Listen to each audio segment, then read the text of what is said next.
Hi friends, പുതിയൊരു വീഡിയോയിലേക്ക് സ്വാഗതം. കെമിക്കൽസ് ഒന്നും തന്നെ ഇല്ലാതെ നമ്മുടെ വീടിനകത്തും പുറത്തും ശല്യക്കാരായ എലി, കൊതുക്, പല്ലി, പാറ്റ, ഈച്ച എന്നിവയെ കൂട്ടത്തോടെ തുരത്തി ഓടിക്കാനുള്ള നല്ല ടിപ്സാണ് ഇന്നത്തെ വീഡിയോയിലുള്ളത്. കുഞ്ഞുങ്ങളുള്ള വീടുകളിൽ പോലും സേഫായിട്ട് യൂസ് ചെയ്യാൻ പറ്റുന്ന ഒരു മോസ്കിറ്റോ റിപ്പല്ലൻ്റ് ഞാൻ ഈ വീഡിയോയിൽ കാണിക്കുന്നുണ്ട്. അപ്പോൾ നമ്മുടെ ഫസ്റ്റ് ടിപ്പ് എന്താണെന്ന് നോക്കാം. ഫസ്റ്റ് ടിപ്പ് ചെയ്യാനായിട്ട് ഞാനിവിടെ കുറച്ച് തേങ്ങാപ്പീരിയാണ് എടുത്തിട്ടുള്ളത്. പാലൊക്കെ പിഴിഞ്ഞെടുത്തതിന് ശേഷം ബാക്കി വന്ന വേസ്റ്റാണിത്. എലികൾക്കൊക്കെ ഒത്തിരി ഇഷ്ടമുള്ള ഒരു ഐറ്റമാണ് തേങ്ങ. അതുകൊണ്ട് നമ്മൾ ഈ തേങ്ങ എങ്ങനെ വെച്ചാലും എലികൾ വന്ന് തിന്നോളും. തേങ്ങ നമുക്കൊരു ചിരട്ടയിലേക്ക് ഇട്ട് കൊടുക്കാം. ഇതുപോലെ തേങ്ങയൊക്കെ പറ്റി പിടിച്ച ഒരു ചിരട്ടയിലേക്ക് ഇട്ട് കൊടുക്കുകയാണെങ്കിൽ എലികൾക്ക് ഇതൊക്കെ കടിച്ചു തിന്നാൻ ഒത്തിരി ഇഷ്ടമായിരിക്കും. ഇനി ഇതിലേക്ക് ഒരു സ്പൂൺ അളവിൽ ഹാർപ്പിക്കാണ് ഞാൻ ഒഴിച്ചു കൊടുക്കുന്നത്. ഹാർപ്പിക്കും തേങ്ങയും ചേർത്ത് നമുക്ക് നന്നായിട്ടൊന്ന് മിക്സാക്കി എടുക്കാം. നമ്മുടെ മിക്സ് ഇവിടെ റെഡി ആയിട്ടുണ്ട്. ഇനി ഇതിലേക്ക് എലികളെ ഒന്ന് ആകർഷിക്കുന്നതിന് വേണ്ടി ഒരൽപ്പം ശർക്കര പൊടിച്ചത് ഇതിന് മുകളിലേക്ക് ഒന്ന് വിതറി കൊടുക്കാം. നമ്മൾ ചേർത്ത് കൊടുത്ത ശർക്കരയുടെയും തേങ്ങയുടെയൊക്കെ സ്മെല്ല് കാരണം എലികൾ ഉറപ്പായിട്ടും ഇത് വന്ന് തിന്നോളും. ഹാർപ്പിക്ക് എലികളുടെ വയറ്റിൽ ചെന്ന് കഴിഞ്ഞാൽ പിന്നെ പറയേണ്ട ആവശ്യമില്ലല്ലോ. എരിച്ചിലും പുകച്ചിലും ഒക്കെ എടുത്ത് അവ എങ്ങോട്ടെങ്കിലേക്ക് ഓടിപ്പൊക്കോളും. നമ്മുടെ വീടിനകത്തോ പുറത്തോ അങ്ങനെ എലികളുടെ ശല്യം എവിടെയാണോ ഉള്ളത് അവിടെയൊക്കെ നമുക്കിത് ഉണ്ടാക്കി വയ്ക്കാം. എനിക്ക് നല്ല റിസൾട്ട് കിട്ടിയ ഒരു ടിപ്പാണ് കേട്ടോ ഇത്. അതുകൊണ്ട് നിങ്ങൾ തീർച്ചയായിട്ടും ഒന്ന് ചെയ്തു നോക്കണേ. നമ്മുടെ സെക്കൻഡ് ടിപ്പ് ചെയ്യാനായിട്ട് ഞാനിവിടെ കുറച്ച് പെരിഞ്ജീരകമാണ് എടുത്തിട്ടുള്ളത്. നമ്മുടെ ടിപ്പ് ചെയ്യാനായിട്ട് പെരിഞ്ജീരകം നന്നായിട്ടൊന്ന് വറുത്തെടുക്കണം. 2 സ്പൂൺ പെരിഞ്ജീരകം നമുക്കൊരു പാത്രത്തിലേക്ക് ഇട്ട് കൊടുക്കാം. ഇനി ഇത് നന്നായിട്ടൊന്ന് വറുത്തെടുക്കണം. നമ്മൾ ഇട്ട് കൊടുത്ത പെരിഞ്ജീരകം നന്നായിട്ട് മൂത്ത് വന്നിട്ടുണ്ട്. ഇനി ഇത് സ്റ്റവിൽ നിന്ന് മാറ്റാം. ചൂടോടെ തന്നെ നമുക്കിതൊന്ന് പൊടിച്ചെടുക്കണം. ചൂടുള്ളത് മിക്സിയിൽ പൊടിക്കാൻ പറ്റില്ലല്ലോ. അതുകൊണ്ട് നമുക്കിതൊരു ഇടികല്ലിലേക്ക് ഇട്ട് നന്നായിട്ടൊന്ന് പൊടിച്ചെടുക്കാം.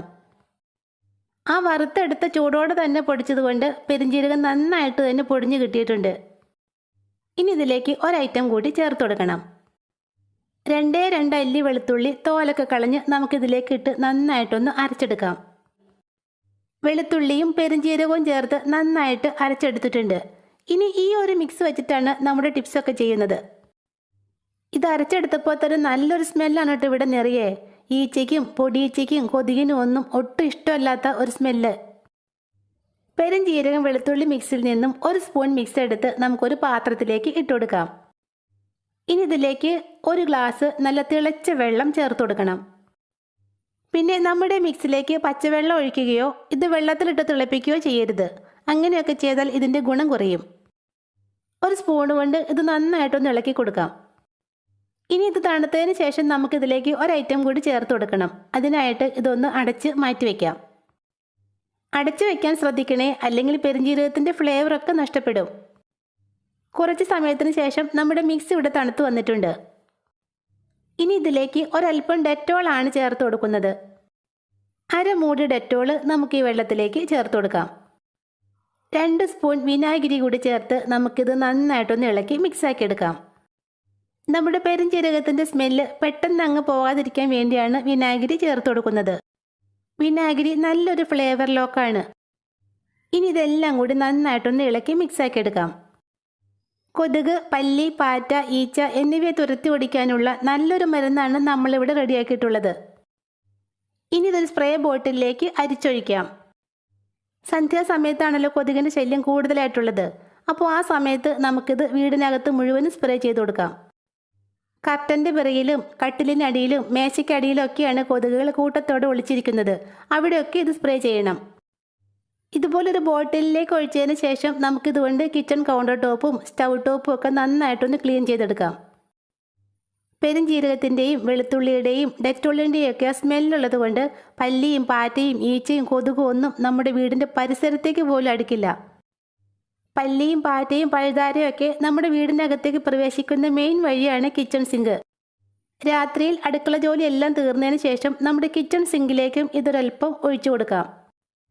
കെമിക്കൽസ് ഒന്നും തന്നെ ചേർക്കാതെ പല്ലി, പാറ്റ, ഈച്ച, കൊതുക് എന്നിവ തുരത്തി ഓടിക്കാനുള്ള നല്ലൊരു ടിപ്പാണ് കേട്ടോ ഇത്. അപ്പോൾ ഈ ഒരു ടിപ്പ് നിങ്ങൾക്ക് യൂസ്ഫുള്ളായി തോന്നുവാണെങ്കിൽ ഈ വീഡിയോ ഒന്ന് ലൈക്ക് ചെയ്തേക്കണേ. പെരിഞ്ജീരകം വെളുത്തുള്ളി മിക്സ് വെച്ചിട്ടുള്ള രണ്ടാമത്തെ ടിപ്പാണ് നമ്മളിനി ചെയ്യുന്നത്. നമ്മുടെ വീടിനകത്ത് ഒളിച്ചിരിക്കുന്ന കൊതുകിനെയെല്ലാം കൂട്ടത്തോടെ തുരത്തി ഓടിക്കാനുള്ള അടിപൊളി ടിപ്പാണ് കേട്ടോ ഇത്. ഇതിനായിട്ട് ഞാനിവിടെ ഒരു ചെറിയ പീസ് കോട്ടൺ തുണി എടുത്തിട്ടുണ്ട്. നമ്മുടെ വെളുത്തുള്ളി പെരിഞ്ജീരക മിക്സിൽ നിന്നും ഒരു സ്പൂൺ മിക്സ് എടുത്ത് ഈ കോട്ടൺ ക്ലോത്തിലേക്ക് ഇട്ട് കൊടുക്കാം. ഇനി ഇത് ഒരു കിഴി പോലെ ഒന്ന് കെട്ടിയെടുക്കാം.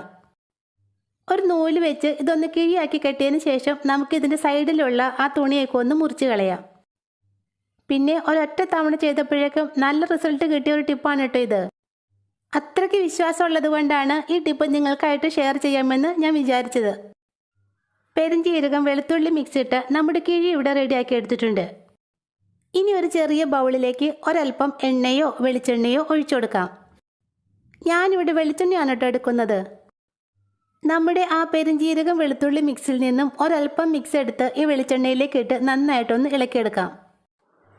ഇനി ഇതിലേക്ക് നമ്മൾ ആ ഉണ്ടാക്കി വെച്ച കിഴി ഇട്ട് കൊടുക്കാം. കിഴി തിരിച്ച് മറിച്ചിട്ട് നല്ലതുപോലെ മുക്കിയെടുക്കണം. കിഴിയുടെ എല്ലാ ഭാഗത്തും വെളിച്ചെണ്ണ നന്നായിട്ട് പിടിച്ചു കിട്ടണം. ഈ കിഴി നമുക്കൊന്ന് കത്തിക്കാനുള്ളതാണ്. പക്ഷേ ഇതിങ്ങനെ കത്തിച്ചാൽ ഭൂന്ന് പറഞ്ഞ് പെട്ടെന്നങ്ങ് കത്തിപ്പോകും. അതിന് ഒരു സൂത്രം കൂടി ചെയ്തു വെക്കണം. അതിനായിട്ട് ഞാനിവിടെ ഇതുപോലെ ഒരു അലുമിനിയം ഫോയിലാണ് എടുത്തിട്ടുള്ളത്. ഈ കാണുന്ന പോലെ കട്ടിയില്ലാത്ത ഫോയിൽ എടുക്കരുത്. ബിരിയാണി ഒക്കെ പാഴ്സൽ വാങ്ങുമ്പോൾ കിട്ടുന്ന നല്ല കട്ടിയുള്ള ഫോയിലില്ലേ, അതാണ് കേട്ടോ നമുക്കിവിടെ ആവശ്യമുള്ളത്. ഇതിൽ നിന്നും ഒരു ചെറിയ പീസ് മുറിച്ചെടുക്കാം. ഇത്രയുള്ള ചെറിയൊരു പീസാണ് ഞാൻ മുറിച്ചെടുത്തിട്ടുള്ളത്. ഇനി ഇത് 4ആയിട്ടൊന്ന് മടക്കിയെടുക്കാം. ഫോയിൽ നല്ല കട്ടിയിൽ മടക്കിയെടുത്തിട്ട് വേണം നമുക്കിവിടെ യൂസ് ചെയ്യാനായിട്ട്. 4ആയി മടക്കിയെടുത്തപ്പോൾ നല്ലൊരു തകിടിൻ്റെ ബലമാണ് കേട്ടോ ഇതിനുള്ളത്. ഇതാണ് നമുക്കിവിടെ ആവശ്യം. ഇനി ഇത് നമ്മുടെ കിഴിയുടെ മുകൾ ഭാഗത്ത് ഇതുപോലെ ഒന്ന് ചുറ്റി വയ്ക്കാം. എല്ലാ ഭാഗത്തും നന്നായിട്ട് അമർത്തി വെച്ച് ചുറ്റിയെടുക്കണം. പിന്നെ ഇങ്ങനെ ഒരെണ്ണം ഉണ്ടാക്കി വെച്ചാൽ ഒരു മാസത്തേക്ക് നമുക്ക് ഇത് തന്നെ യൂസ് ചെയ്യാം കേട്ടോ. അലുമിനിയം ഫോയിൽ ചുറ്റി വെച്ചതുകൊണ്ട് നമ്മുടെ തുണി ഒട്ടും തന്നെ കത്തിപ്പോവില്ല. കൊതുകിനെ തുരത്തി ഓടിക്കാനുള്ള നമ്മുടെ കിഴി ഇവിടെ റെഡി ആയിട്ടുണ്ട്. കിഴി മുക്കിയെടുത്തപ്പോൾ നമ്മൾ ഒഴിച്ചു കൊടുത്ത എണ്ണയെല്ലാം ആ കിഴി വലിച്ചെടുത്തു. അതുകൊണ്ട് ഇതിലേക്ക് ഒരൽപ്പം എണ്ണ കൂടി ഒഴിച്ചു കൊടുക്കാം. ഇനി ഇതൊന്ന് കത്തിച്ചു വയ്ക്കാം. സന്ധ്യാസമയത്താണ് കൊതുകെല്ലാം വീടിനകത്തേക്ക് പ്രവേശിക്കുന്നത്.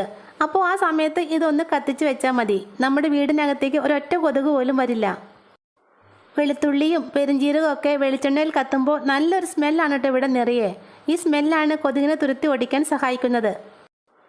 ഈ മഴക്കാലത്ത് കറണ്ടൊക്കെ പോകുന്ന സമയത്താണ് കൊതുകിൻ്റെ ശല്യം കൂടുതലായിട്ട് നമ്മുടെ റൂമിനകത്തേക്ക് ഉണ്ടാകുന്നത്. അപ്പോൾ ആ സമയത്ത് ഇതൊരെണ്ണം കത്തിച്ച് വെച്ചാൽ കൊതുകും കടിക്കില്ല, നമുക്ക് നല്ല വെട്ടവും കിട്ടും. ഒരു പ്രാവശ്യത്തെ ഉപയോഗത്തിന് ശേഷം തിരി ഒന്ന് കെടുത്തി വെച്ചാൽ നമുക്ക് വീണ്ടും വീണ്ടും ഇത് ഉപയോഗിക്കാവുന്നതാണ് കേട്ടോ.